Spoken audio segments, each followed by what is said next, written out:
आज की क्लास में मैं बीएल आप सभी विद्यार्थियों का हार्दिक स्वागत करता हूं।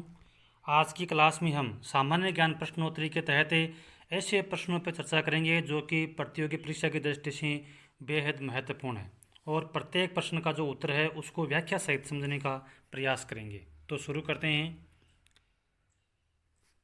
प्रश्न नंबर 1 है poverty and un British rule in India के लेखक कौन थे। यानी poverty and British rule in India, ये जो पुस्तक है इसके लेखक कौन थे, किसने लिखी थी ये पुस्तक। चार ऑप्शन है, दादा भाई नौरोजी, फिरोज शाह मेहता, ए.ओ. हुम या इनमें से कोई नहीं।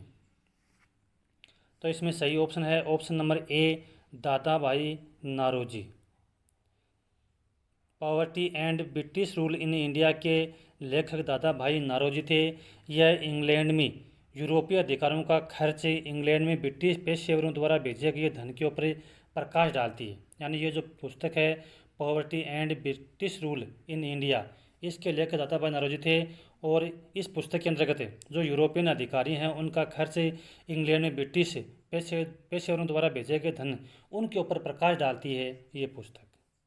दूसरा प्रश्न है, भारत की पहली बीमा कंपनी कौन सी थी।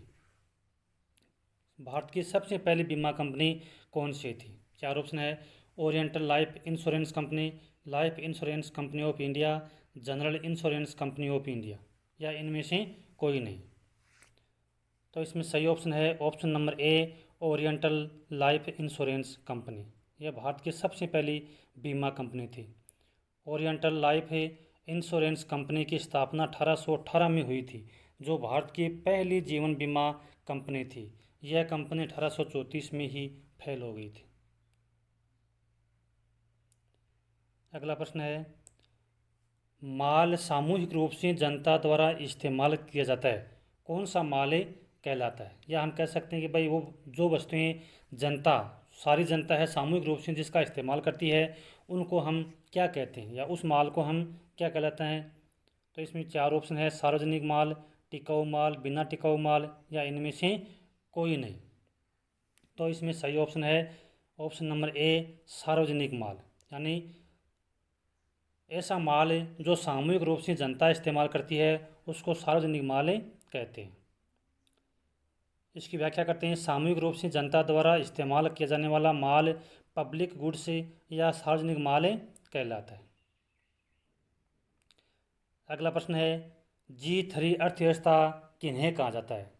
G3 के नाम से कौन सी अर्थव्यवस्था जानी जाती है। चार ऑप्शन है, भारत, रूस, चीन, Bharat America France, Bharat America चीन या अमेरिका यूरोपियन यूनियन और जापान। इनमें से कौन सा ऑप्शन सही है।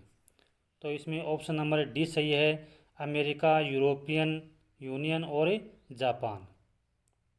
अब देखो ये है क्या, G3 क्या है, यूएस, EU और जापान की अवस्था। EU का मतलब है यूरोपियन यूनियन, जापान की अर्थव्यवस्था, ये G3 की अर्थव्यवस्था के नाम से जाने जाते हैं। ये दुनिया की 3 बड़ी अर्थव्यवस्था है, इसलिए इन्हें G3 या ग्रेट 3 अर्थव्यवस्था कहा जाता है। अगला प्रश्न है, राष्ट्रीय आवास बैंक निम्नलिखित में से किसका 100% नियंत्रित उपक्रम है। राष्ट्रीय आवास बैंक निम्नलिखित में से किसका 100% नियंत्रित उपक्रम है। RBI, SBI, ICICI, HDFC। इनमें से कौन सी जो बैंक है उसका राष्ट्रीय आवास बैंक है वो 100% उपक्रम है। तो सही ऑप्शन है RBI। राष्ट्रीय आवास बैंक की स्थापना 9 जुलाई 1988 में हुई थी। इसका उद्देश्य हर किसी को आवास उपलब्ध कराना है। यह 100% RBI के नियंत्रण में होती है, यानी रिजर्व बैंक ऑफ इंडिया है उसके 100% कंट्रोल में रहती है राष्ट्रीय आवास बैंक। इसकी जो स्थापना है वो 9 जुलाई 1988 को हुई थी। इसका जो उद्देश्य वो है कि हर किसी को आवास उपलब्ध कराना। अगला प्रश्न है, अंतर्राष्ट्रीय चावल अनुसंधान केंद्र किस देश में है। यानी अंतर्राष्ट्रीय चावल अनुसंधान केंद्र किस देश में है। चार ऑप्शन है, थाईलैंड, फिलीपींस, भारत और पाकिस्तान। तो इसमें सही ऑप्शन है option number B, Philippines. Philippines में अंतर्राष्ट्रीय चावल अनुसंधान केंद्र स्थित है। इसकी स्थापना है 1960 में हुई थी। तो अंतर्राष्ट्रीय चावल अनुसंधान केंद्र है वो फिलीपींस में स्थित है। इसकी स्थापना 1960 में हुई थी। अगला प्रश्न है, पौधों की किस्मों और किसानों के अधिकारों का संरक्षण अधिनियम कब पारित हुआ? पौधों की किस्मों और किसानों के अधिकारों का संरक्षण अधिनियम कब पारित हुआ? 2005, 2007, 2008 और 2009। इसमें सही ऑप्शन है 2007। पौधों की किस्मों और किसानों के अधिकारों का संरक्षण 2007 में पारित हुआ था।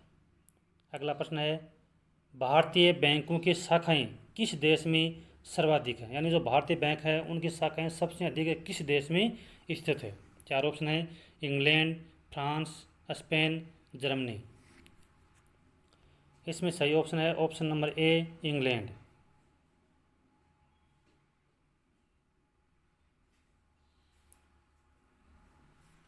इंग्लैंड में भारतीय बैंकों की सर्वाधिक शाखाएं। अगला प्रश्न है, ओपेक के सदस्य देशों द्वारा दुनिया का कितने प्रतिशत तेल निकाला जाता है? यानी ओपेक जो एक तेल संगठन है उसके सदस्य देशों द्वारा दुनिया का कितने प्रतिशत तेल है वो निकाला जाता है? 20%, 25%, 30%, 50%। तो सही आंसर है 50%।